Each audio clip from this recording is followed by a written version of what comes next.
Welcome to Occasional Randomness. I'm your host, Eric Scott, and joining me, as always, is my fellow co host, someone who's not really fun at parties, Jason Johnson. Well, see, truth be told, I'm a really bad dancer, and so that's why nobody invites me. So I'll just sit Yeah, over here by myself. that makes two of us. Yeah, I can't dance to save my life.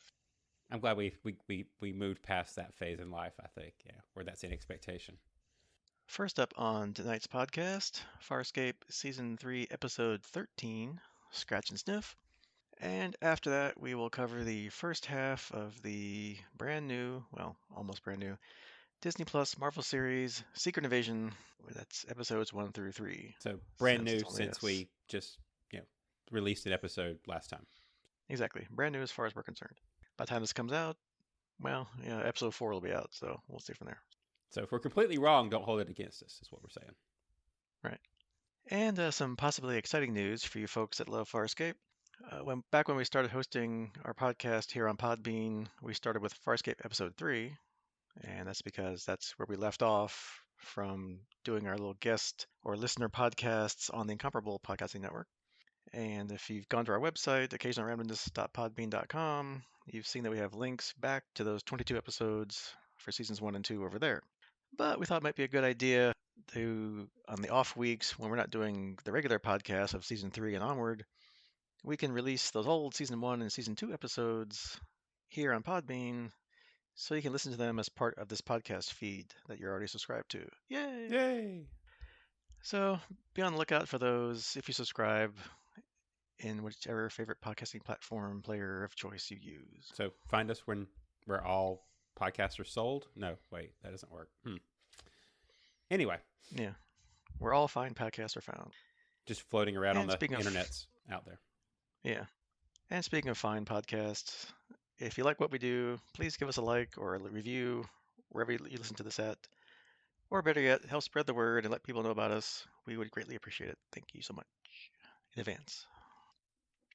All right, so let's jump into Farscape Season 3, Episode 13, Scratch and Sniff, or and Sniff. Sniff.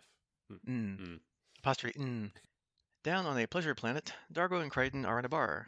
So stop me if you've heard this one before. A human and Luxon walk into a bar, Oh, and Luxon says no. Dar- why the long D'Argo tells face? Crichton, No. yeah, right. D'Argo tells Crichton that he's exactly like his Sebastian. When Chiana comes over acting all trippy and mentions that Pilot banished them from Moya because they keep fighting all the time. Jool kind of stumbles over in a worse state than Chiana, and the girls leave to go have more fun. Just then, two other girls approach Crichton and D'Argo, and they all go and dance. Later, D'Argo wakes up Crichton, telling him that the girls spiked their drinks and took their money. Didn't see that one coming. Yeah. Crichton suddenly realizes that they're all in a window with people watching them. D'Argo tells him to go get dressed, and Crichton notices that he's wearing stockings and screams and runs away. Then we cut to Moya, where Pilot's telling Crichton that he said 10 solar days away from Moya, and he meant 10, not 2 days. Crichton says that Pilot told him that if he could explain why they're back, he could stay on board. And so the interesting question mark story begins. Foreshadowing. Right.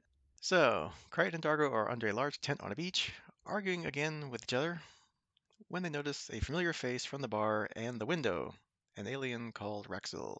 D'Argo wants to know if she stole their currency, but she says that she knows what happened to their females, the gray one and the really annoying gold one. She says that she has a recording, but Crichton is rather skeptical. She says that Crichton's not very smart, but D'Argo has a brain. She then shows him Jool's comm badge, so they go with her.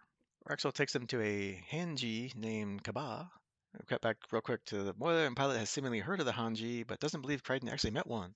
Apparently, Hanji record what they see, even when their eyes aren't attached to their body. Oh, that's kind of cool. Kaba has a recording of the show, quote unquote, but they need to pay for it. Since all their money's gone, Raxel is forced to hand over money for them, but her money just happens to be the same currency that Crichton was using before.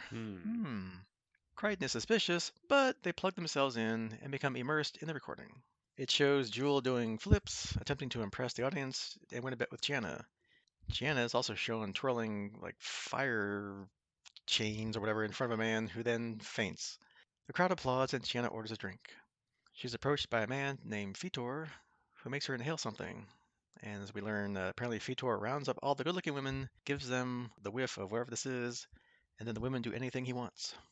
D'Argo goes with Raxel to Fetor's place, and Crichton goes back to the bar to look there for any signs of Chiana or of Jool.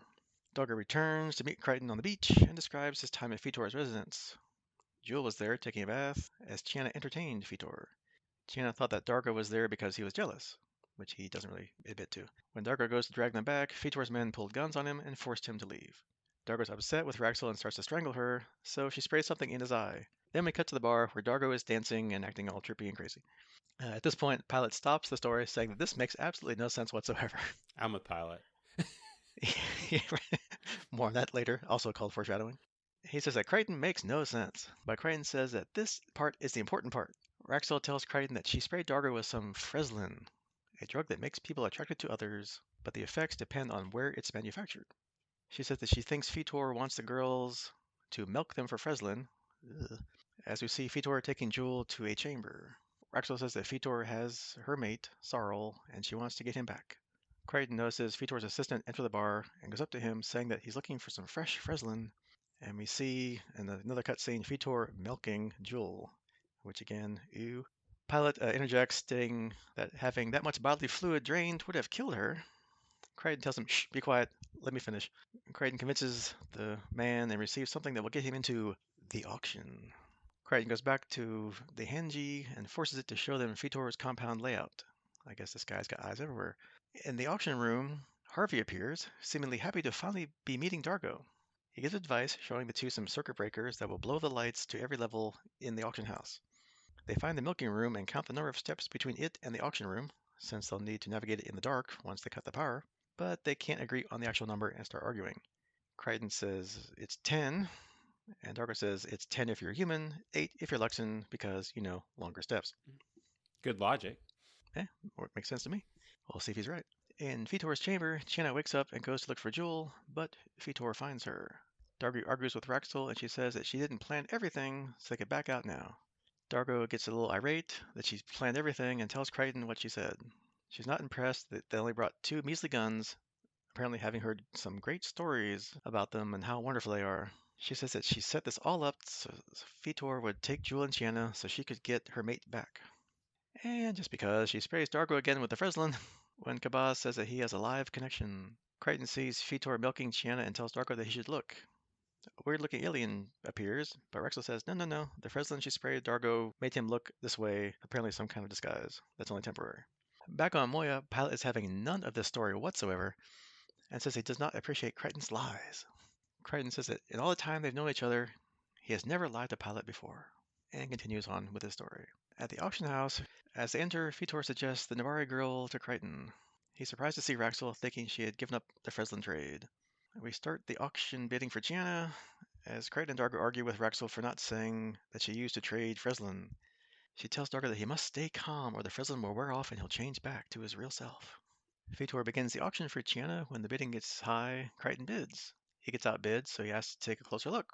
And then he bids even higher, but again is outbid. So once again he goes up to Chiana to get a closer look, snuggling up to her and asking her where Jool is, which makes D'Argo getting a little more angrier. Crichton bids really high this time, but again gets outbid. And this time is too much, and he says that he needs more time to outbid, but is told to step aside. The sale's over. Chiana is sold, and D'Argo yells at Crichton for caressing Chiana's body, which causes him to change back to his usual appearance. Well, now the jig's up, so Crichton shoots out the lights, and more gunfire ensues. D'Argo manages to get to the milking room and knocks the assistant unconscious with his little tongue sting, but we see that Raxel's mate is dead, but D'Argo escapes with Jool. Chiana and then Crichton enters the milking room to find Raxel, who has gotten her stolen machine design back, and runs off. Chiana runs off too, and Crichton goes to follow her, but Fetor shows up and attacks him. Chiana comes up from behind and throws a load of Freslin over him, saying that he'll die happy.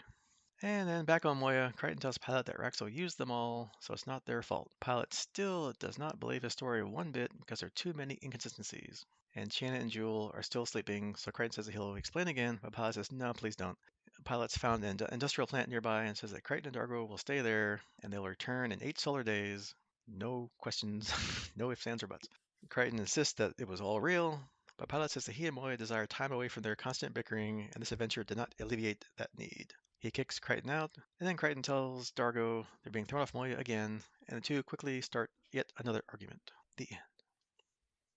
Some trivia about this episode. The original script called for this episode to be a dark, noir detective story. Francesca Bueller, aka Mrs. Ben Browder, makes her third appearance as Raxel, and her third role on the show. The exterior beach scenes were filmed at Maroubra Beach, a popular Sydney resort, at 8 a.m. in the morning in freezing cold temperatures. This episode contains over 1,300 picture edits, and as mentioned before, Gigi Edley juggles fire sticks in real life and was encouraged to do so on the show when she was noticed doing this in her off time. I guess on set, she just juggled fire stick, whatever. Anyway, Yeah, when you're bored, what do you do? yeah, hey, set this on fire. Let me show you a trick. Jool's acrobatics were actually performed by Tammy McIntosh, who had been a gymnast prior to becoming an actress. For the first time, the regular theme music is omitted from the closing credits, instead replaced with a piece of lounge music substituted. Also, for the first time, Harvey meets a Moya crew member other than Crichton, Aaron, and Jotham. In the past, D'Argo's tongue sting was usually been reserved for subduing fellow crew members. This is the first episode to show him actually using it against somebody else. And finally, the appearance of Harvey in this episode confirms that Scorpius's clone has also been duplicated, as he also appeared to the other Crichton back in Relativity. All right, Jason, so what did you think of this rather odd, trippy episode? Yeah, so I guess as I kind of mentioned, indicated earlier during the recap, probably not my favorite episode. We've had our share of trippy episodes. I can't remember titles very well, but the one where Crichton thinks he's back on Earth and D'Argo is another astronaut, with him. And anyway, that was probably my favorite of that example of our really trippy story episodes. This one just came across as weird. I liked it more by the time we got to the end of it, but it took a good bit for me to get into it.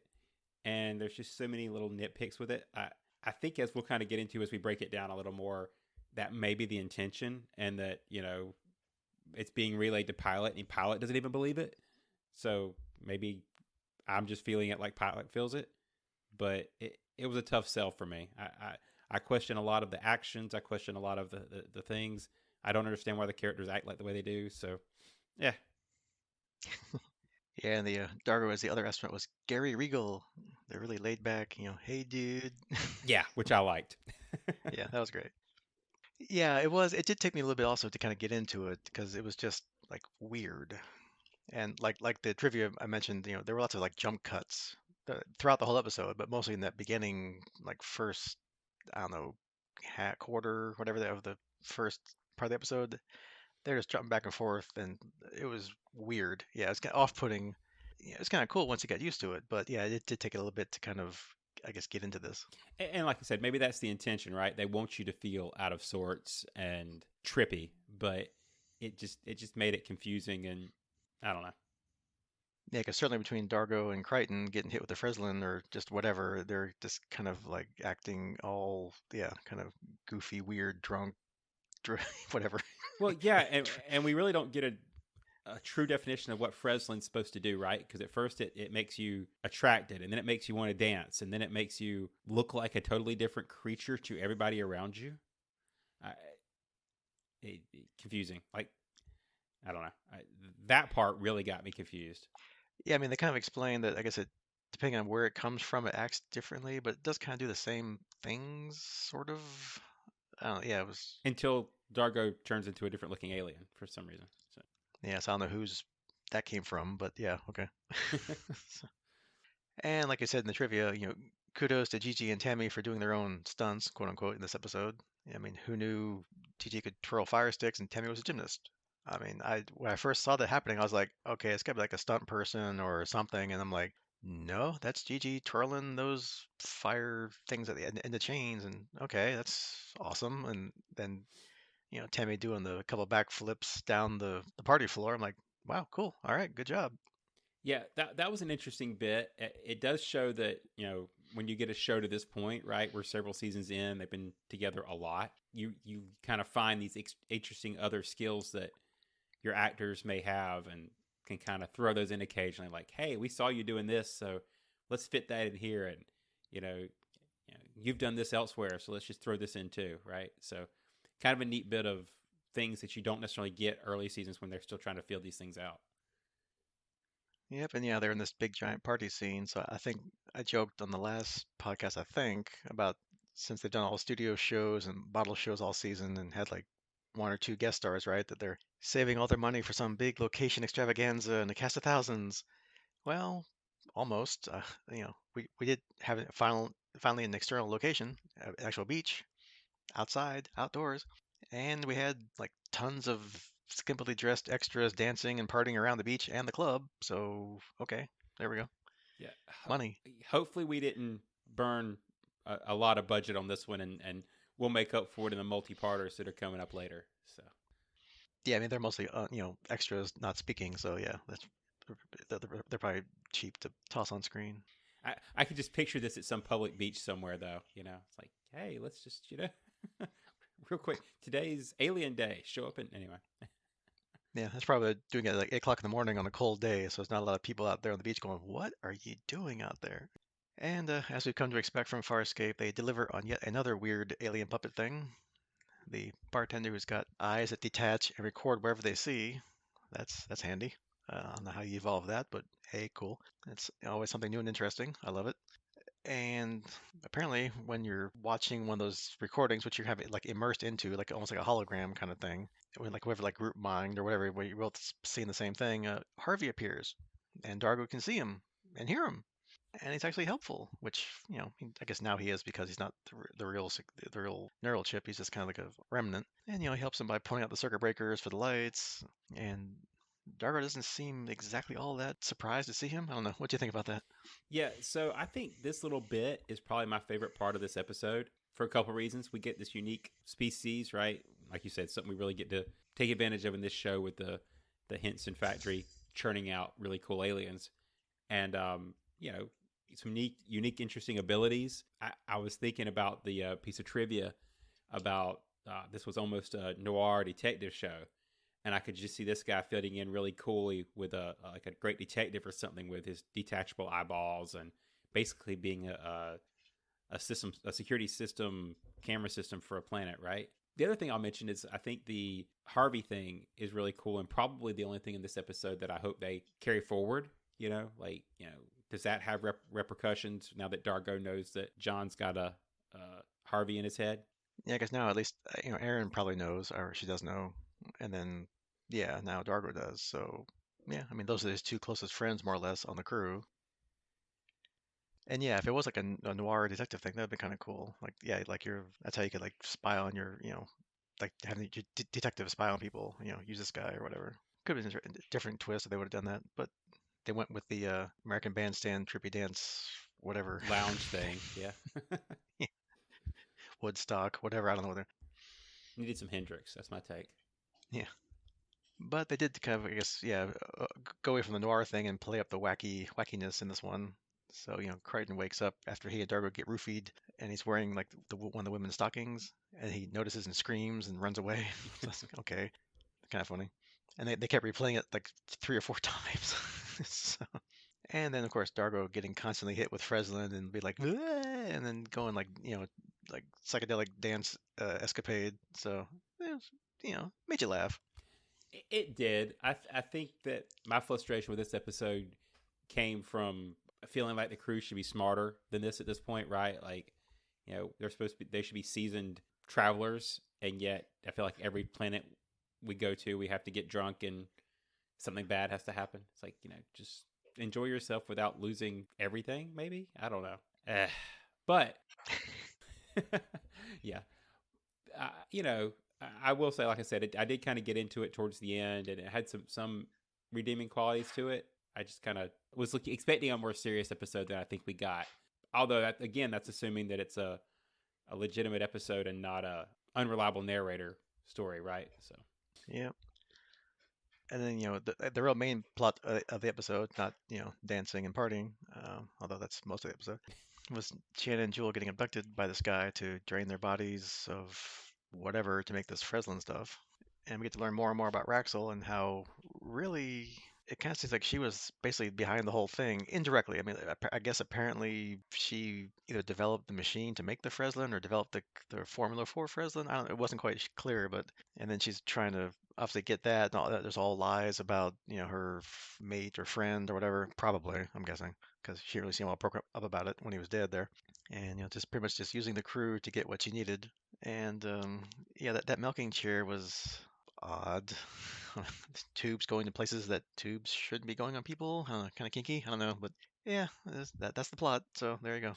Yeah, and I think again, my head canon for this, I keep going back to that noir detective show type thing, and maybe having her actually be the bad guy and tricking them into robbing somebody, so that she could get her designs back.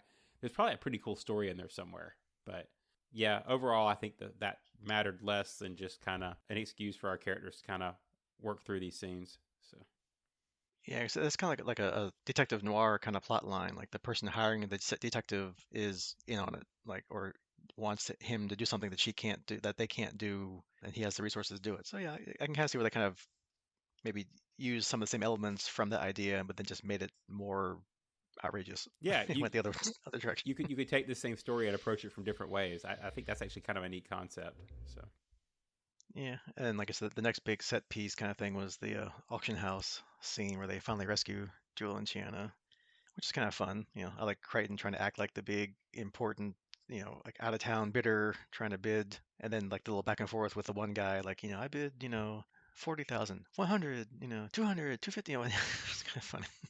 And then at the end, he wasn't going to wind up, winning the bid, right? Because well, plus we already saw the scenes of him like shooting the lights out. So then, of course, he's just like, screw it, shoot the lights out, start shooting everybody, make a break for it. And then we learned that D'Argo apparently still has feelings for Chiana, which we knew, but it's kind of nice like having it confirmed this time. yeah, I did enjoy this part. I think that it kind of gets us a little step from the trippy part into kind of an action heist setup. And you know, I'm a big heist movie type person, so this actually does play. Although I think we did it better in the where they robbed the treasure planet, bank planet thing. So you know, but yeah, this was pretty good. I like the shooting out the lights and counting the steps and all the cool stuff that actually paid off here. So Yeah, which actually Raxel mentions that it's like that's why she quote unquote hired D'Argo and Crichton or got him in to do it because of what she heard about that Shadow Depository and their other escapades. So they're getting a reputation in the uncharted territories, good or bad. yeah, yeah. Although she expected him to show up with gunships, so yeah. Yeah, or more than two little dinky guns. He's like, this is it. I expected more from you guys. And then, of course, the big ending, Vitor gets his comeuppance more or less by basically getting overdosed on his own drug there. So, a fitting end. And another one that we could probably fit into the noir detective type story, right? So they could both end Hmm. this way. So Yeah, and the final double cross or the final, nail on the coffin there, where it's, it was Raxel all along. So, yeah, definitely noirish. All right, so we kind of danced around it here and there with our other comments. Do you think the story that Crichton was spinning the pilot, was it true? All of it? Some of it? Or total lie for whatever reason so Crichton could get back to Moyo and not be cooped up with other people on a planet somewhere? um, I think that in this case it's probably a mixture of both, right? I think it was at the very least embellished, but definitely enhanced either from Freslin exposure or just John trying to convince Pilot that they want a break. He does kind of emphasize that he's never lied, so I do think something happened that he's basing this on, but probably not to the degree that the story takes place. Yeah, I mean, from what we saw, yeah, I have to assume that, yeah, I mean, he's telling the truth. He just happens to have his own viewpoint because he's his own person, and that's what he saw, and that's what he's saying. So yeah, So what you're I think saying it's is from a certain point of view. that's right. That should be Now there was trademarked a piece of somewhere. yeah, that sounds familiar. Now there was a piece of trivia that I didn't put in there where I guess they had some unfinished scenes, or they reworked the script to where somehow Raxel gets on Moya, and they find her later, and they have to drop her off somewhere. So if that was really filmed, then of course it was true because she's there. So, but yeah, I'll go with Crichton that this happened just in his particular viewpoint, his point of view. Anything else to mention about Scratch and Sniff? No, like I said, it was an interesting one-off episode. Probably doesn't fit highly into my rankings, but it was an episode that on its own is probably enjoyable. I was just kind of hoping for more to move that crew forward as we kind of go back and forth between the two crews, right? So Yeah, I mean, I guess they've been saying, at least since the 2 episodes ago, that, Chiana and Jool are getting on each other's nerves and going to kill each other. Apparently, also Crichton and John were getting on each other's nerves. So, you need a break, you need to get away and relax. And I guess they sort of did, more or less. So, okay, maybe they'll be more chill next time we see them. after 8 more days on another planet, because Pilot's not done with his vacation yet. Yeah, yeah, pilot's not having it. It's like, get off my ship. I'm done with you people. All right, so before we get into the secret invasion discussion, we'll tell you what's up next time for Farscape, so you can drop off if you don't want to listen to Secret Invasion. So next time we're going to cover Season 3, Episode 14, Infinite Possibilities, Part 1, Daedalus Demands. So, playing our usual guessing game, Part 1, so at least it's a two-parter, at least. So, see, I got that going for me. Part 1. Good job there. Hey, I'm smart. Yeah. You're the one with the brain. I, Got I it. knew, yeah, not the detachable eyes, yeah.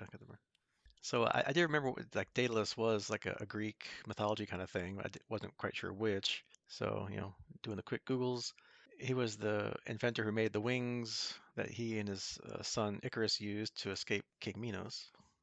So I don't know if we want to keep that theme, then maybe they meet like an inventor of something. I'm thinking like if this is the keeping with the pattern, this will be the Talons show next time maybe. So do they meet maybe the creators of the Leviathans again? That could be interesting if they have Talon and the creators are like, you have a warship Leviathan? We didn't make those. What are you doing? That could be interesting. Or since it's a part one, then maybe this is where we get the whole crew back together. Or like part one's Talon and part two is Moya. Keeping that every other thing going, maybe? I don't know. Yeah, I didn't think about the fact that it's a two-parter. Could be one part per crew, or multi-parter anyway, right? I'm definitely looking forward to the multi-parter. I always seem to like those best. Like it's where the show usually kind of pulls out the big guns, so to speak. I'll also mention that the other thing Daedalus is known for, is I believe he was the inventor of the Minotaur's labyrinth to keep the Minotaur trapped. So maybe there's a labyrinthian theme there as well. Hmm. Maybe this will be where David Bowie guest stars, and we can cross all the streams. Yeah, we just have the big conclusion of everything. Bring everybody together. Right? It's all It's related. all Muppets. Yeah, there we go. Yeah, that's true. Bring in some of those like dark crystal creatures too, and you got the whole set. That's great. Down in Fraggle Rock. Yeah. They all go to Sesame Street. That's yeah. All right, so that's your homework for the Farscape part. And if you drop off, then that's next time. Otherwise, stay tuned for the Secret Invasion first half season recap.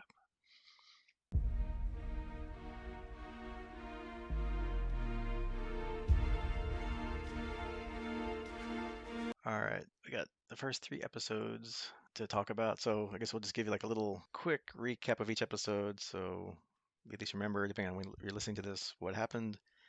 And then we can get into some discussions and theories and whatever. Sounds good to me. All right. So, episode 1, Resurrection.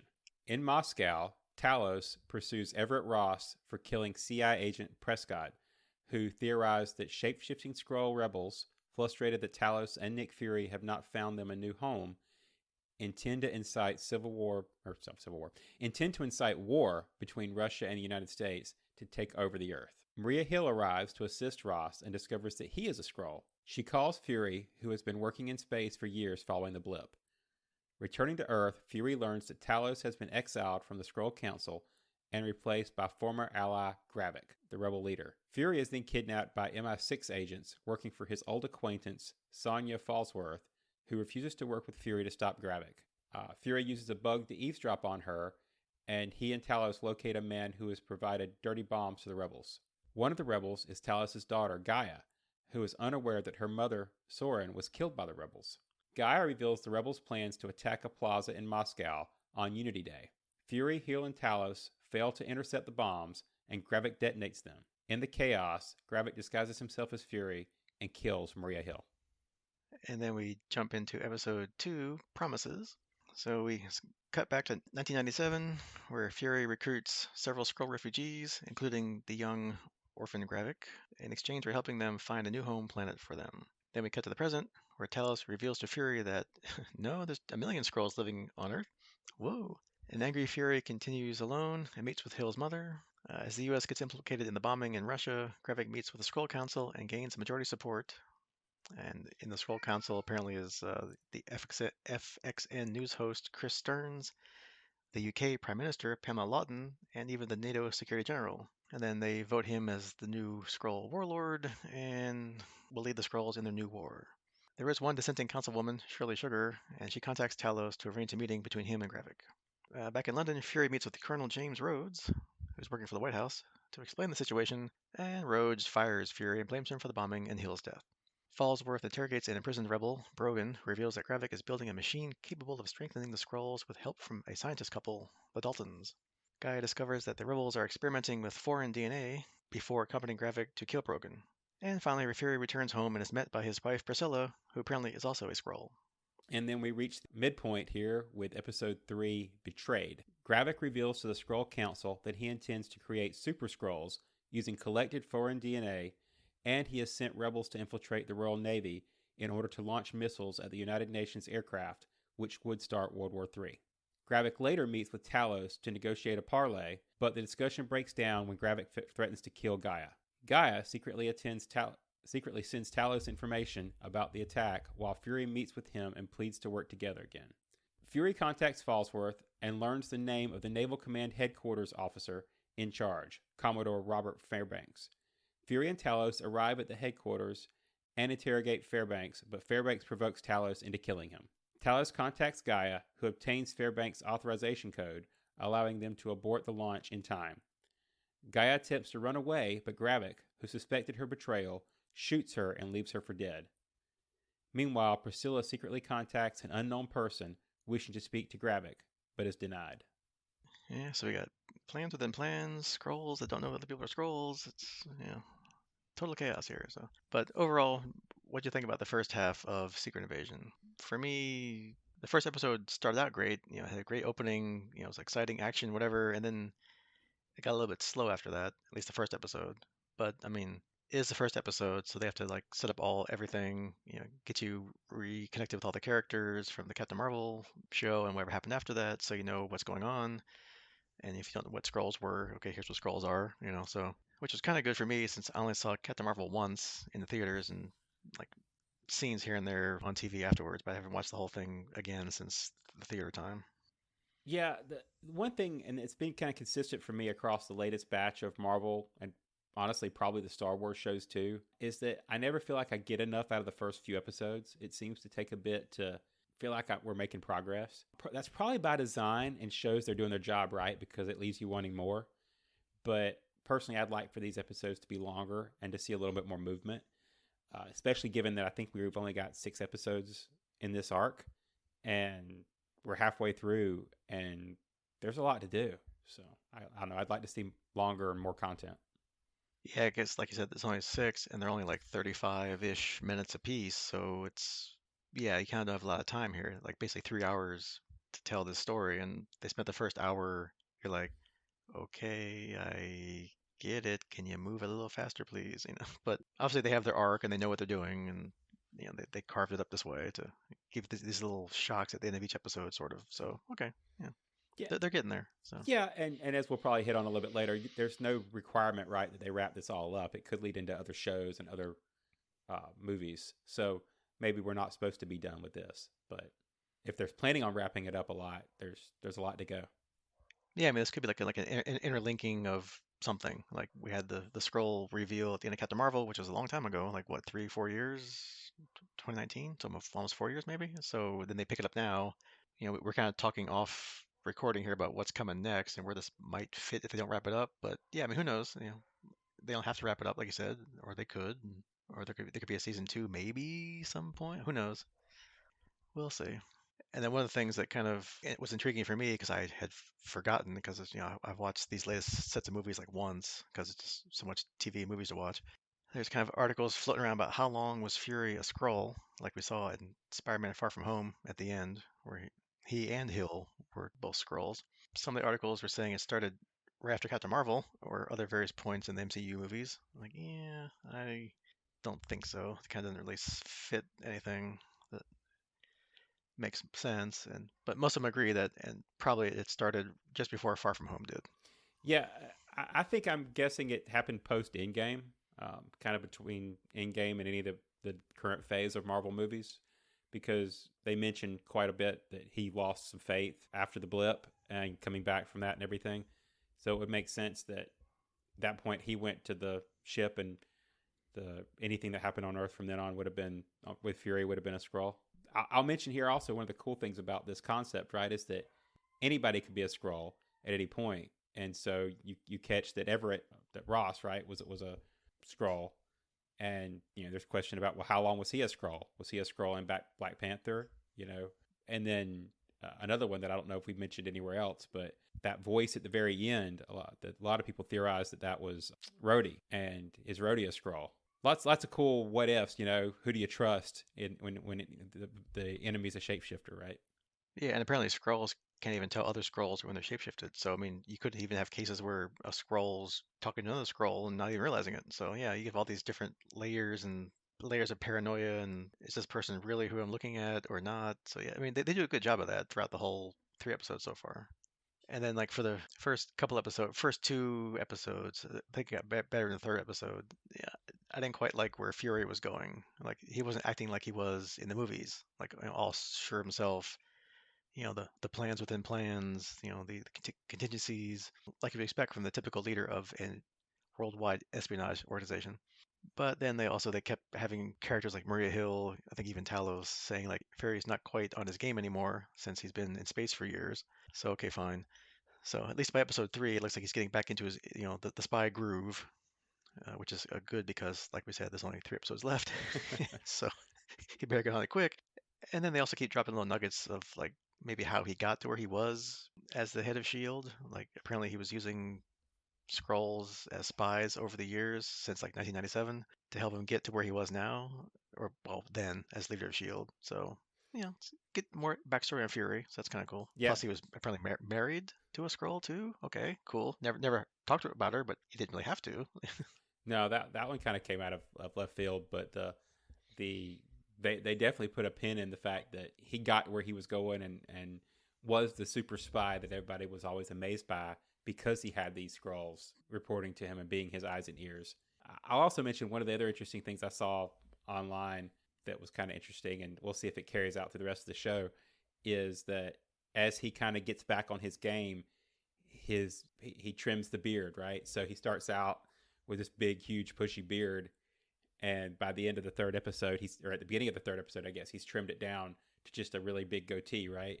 So as he progresses, it'll be interesting to see if he continues to, you know, trim up and become more what the Fury we knew from the other movies, not just in capability but also appearance. Yeah, and I guess he got tired of wearing the eye patch, Samuel L. Jackson. So now he at least has his eye uncovered, so he can probably see better too. So yeah, he's getting a little healthier and better as it goes on. Yeah, is it me or is that scratch become more pronounced now that they've decided they know where it came from and it was from the Captain Marvel movie? It's like now every time you see the scratch just gets more and more prominent. Yeah, I don't know, because over the July 4th holiday weekend, as we're recording, the week after that, they had like the Avengers on like 3 times over that weekend, and I was watching parts of them, and yeah, I don't remember even with the eye patch on, were the scars like that pronounced above and below the eye patch. Hmm, I'll have to go back and look at that next time. Yeah, I feel like there was something, but I don't feel like it was as magnified as it's gotten since they're like, oh yeah, he got scratched. We need to make sure everybody knows he got scratched, right? That's to tie into Captain Marvel. Yeah, and then like, since like the late 90s, did he kind of just forget all about helping them find a new homeworld? Like, because I mean, obviously they didn't mention it in the movies because we only found out about it in like, 2 movies ago or 3 movies ago. So okay, fine, I don't, that's not a big deal. But yeah, was he really just like playing them a little bit to get what he wanted for all of his things? And then maybe he's gonna, oh, okay, yeah, now we'll look for your homeworld, sure. I don't know. Maybe they'll explain it or hint more about it in the next couple episodes. Yeah, because at this point, they definitely have made it sound like he just played them and took advantage of the Skrulls. He's kind of Yeah, and now it's not the all good guy in this one. like all yeah, it's like all his fault now that they are where they are. Like, World War III is going to happen because he didn't follow through on his promise, which is extreme, but I mean, okay. You can kind of see they'd be a little mad, right? Well, yeah, because you've had years of Captain Marvel being out there exploring. Could she not have found something? Yeah. And then like their plan, like we're talking about, I don't quite get the whole plan, which I guess is only 3 episodes in, but I guess we kind of have to know the rest of the plan here because we only got so many half hours left here. But so I mean, the first one looks like obviously they want to start World War III, so the planet gets nuked and lowers the population. Apparently, because the Skrulls they said hung a lantern on that they're resistant to radiation. So okay, fine. So if there is like a nuclear winter and irradiated cities, they'll be fine. Yeah, their Okay, base is so that makes basically sense. Chernobyl, right? So, Yeah, so they live in there, which no one else wants to be there. So perfect hiding spot. They said there's already a million Skrulls on Earth. So how many more out there somewhere else? I mean, it must be more than that because if they're already here, then why don't they just keep doing what they're doing and just have a happy life like they are now? I mean, unless they don't want to appear human all the time and want to be their normal scroll appearance, I guess. I don't know. And then we have the Super Scroll plan, which I like the name drop back to the Super Scroll from Marvel Comics, who has like all the powers of the Fantastic Four. In this case, that's not going to happen because we haven't really introduced the Fantastic Four into the current MCU, so they're not going to do that. But sounds like they're going to just have like random superpowers, so that's kind of cool. But why? I mean, is that in case their other plan for World War III doesn't work, or it's like a future, like that they'll have powers to handle any remaining threats afterwards, like superheroes who aren't mentioned at all really around here, or the enemies that destroy their homeworld? It's kind of a confusing set of plans here, or at least not a consistently interlocking set of plans here. I guess they're like two different plans. yeah, and you could, jump in with, why not just take over a government or a government program and use that to find yourself a new home instead of starting the war, right? I mean, there seems like there could be other ways to do it. I will mention the Super Scroll thing. I find really interesting because I don't know if you caught the list of powers and stuff that they had on the screen there, but they had Groot as one of the powers, Frost Beast, which I think was from some other show, Cull Obsidian, which I think was one of Thanos' people, and then Hmm. the big one was Extremis. And there's a scene at the end when they're having the parlay with Talos and Gravik when Talos stabs Gravik in the hand, and Gravik just pulls his hand out of it and it heals with the Extremis power. So it looks like he may have it.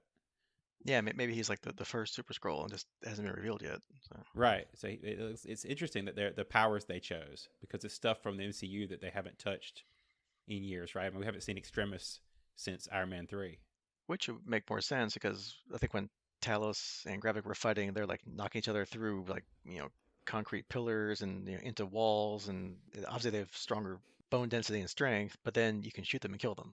So it's like, well, okay. So yeah, having extremists would probably help in that respect, that now they're effectively immortal slash bulletproof, with a healing factor to rival Wolverine apparently. Yeah, which means Gravik will be even tougher to kill. So, Yep. Which, we'll see where that goes. And then, they kind of drop, kind of two, I guess at the end of episode 1 and 3, they kind of give you those like shocking deaths, apparently. Maria Hill and Gaia, whatever. So, since this show keeps you guessing all the time, you're not sure who's what's going on. Do you think that they're both really dead? I'm probably guessing Maria Hill is because they just brought her on for the one episode. She's done, just her little guest appearance. And if Fury is really off his game as he appears, then he wouldn't have had time to probably stage something or have any skills set up to fake her death or whatever. Gaia, I mean, it just happened in last episode, at the end of last episode, so I think it's too soon to tell. Maybe she is, maybe she's not. We'll find out. I mean, either way, it doesn't bother me any. At least Talos and Gravik already hitting each other would add some more, I guess, fuel to that fire that Gravik killed his daughter. That'd be some good motivation, some good emotional scenes in the next couple episodes. But then having Emilia Clarke hyped up to be on the show, only to like whack her halfway through, is that a waste? It's not stunt casting because she had some parts to do. I don't know. And then thinking like what we saw when she went down to rescue or to get the code from the Royal Navy guy. If her appearance is of an actual human, then maybe her real human body is trapped down in those catacombs, strapped to those devices that access their memories. So maybe that person will wake up. and get out, and that could be interesting too, because then Talos will think it's his daughter, but it's not really. And of course, there are internet opinions on that too, as if that might be true or not. I think that while both of those deaths, assuming that they both stick, right, surprised me, I think in both cases they probably are both dead. It kind of, mainly because I think it gives the show stakes and shows that nobody's safe, right? This is one of the, usually we go into these movies and these shows and we know our heroes are going to make it out, right? There may be peripheral characters, but you never really expect the Avengers to die, right? You never expect, Nick Fury to die. You never expect any real consequences life wise to these characters. And they've showed us right off the bat, no, here's Maria Hill. She's one of the big main people from S.H.I.E.L.D., right? She's going to be the big person in this show. Nope, out in the first episode. Here's this famous actress that everybody's hyped up to have on the show. Nope, she's dead. So you just never know. And I think that's kind of cool. Yeah, because I mean, it certainly kept you guessing. I mean, it was definitely a shock that they shot Maria Hill at the end of the episode. She's laying there and like, ooh, wow, okay, this, they're for real here. So, Exactly. Yep. but yeah, there's like internet theory, which I guess makes sense now that I think about it. In the comics, there's like a kind of off-world version of Shield called Sword.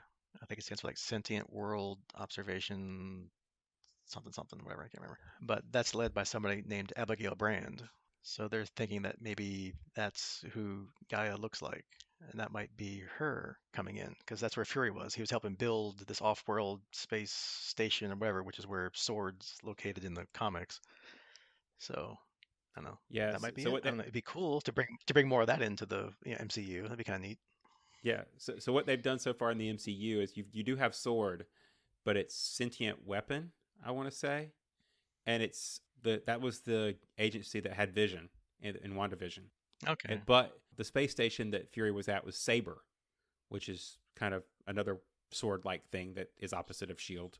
And so that was the space station. I don't know if they've said what Saber stood for, but definitely they could shift it a little bit and have her be Abigail Brand and be on Saber, and that would work. Hmm.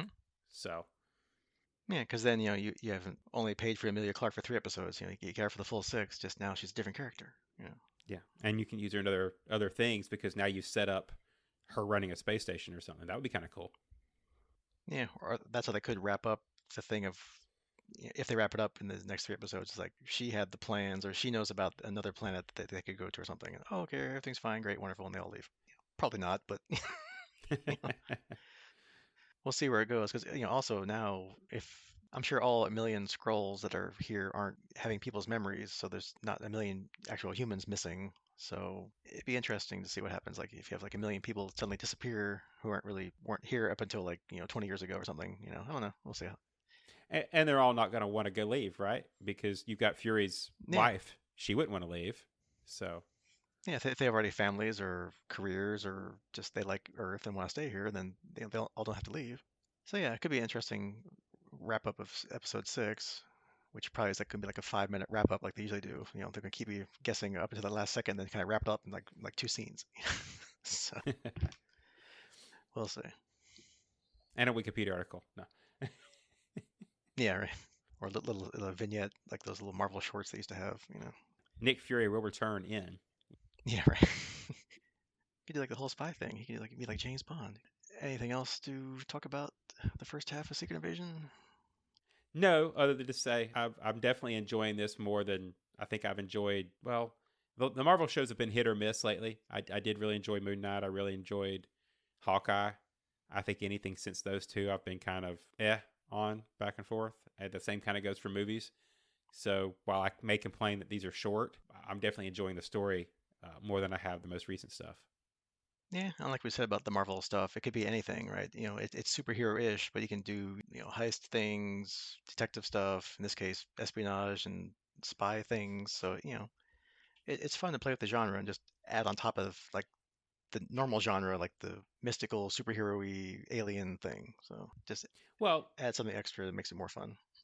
yeah, and I'll agree with that because my favorite of the first couple Marvel movies was Captain America 2 because exactly that, right? It was really at its core a spy movie, and they've kind of done it again here. So Yeah, with the head spy. So the guy that knows where all the bodies are buried because he put them there. Yeah, so he's always got his eye on you. That's or right. eyes now. Literally. Yeah. So Although his don't detach and you can't look at them later for things. Yeah. yeah, So. I was just thinking those two should really get together and form some kind of spy agency or something. So Yeah, if he finds one of call those it creatures, Orb. yeah, he's yeah. All right, so yeah, like we said before, next time will be one, two, or three more secret invasions in one episode, or not. We'll see when we record next what's left, and we'll go from there. So your partial homework next time is keep watching Secret Invasion, and we'll keep talking about it. As for what, we don't know yet. It's a secret, But no invasion. right? That you know of. Well, if we told you, it wouldn't be a secret. So That's right. Then just be invasion, and then that'd be kind of boring title. surprise invasion. Yeah. No, All right, so that is your homework for the Marvel part next time, and we'll see you then. Goodbye. bye.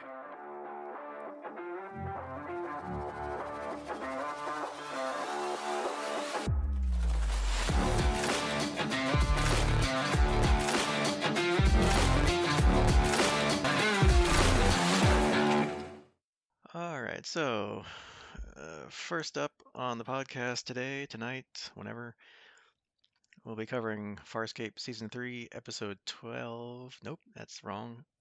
I didn't change that. All right, let me just change that so I don't do it again here.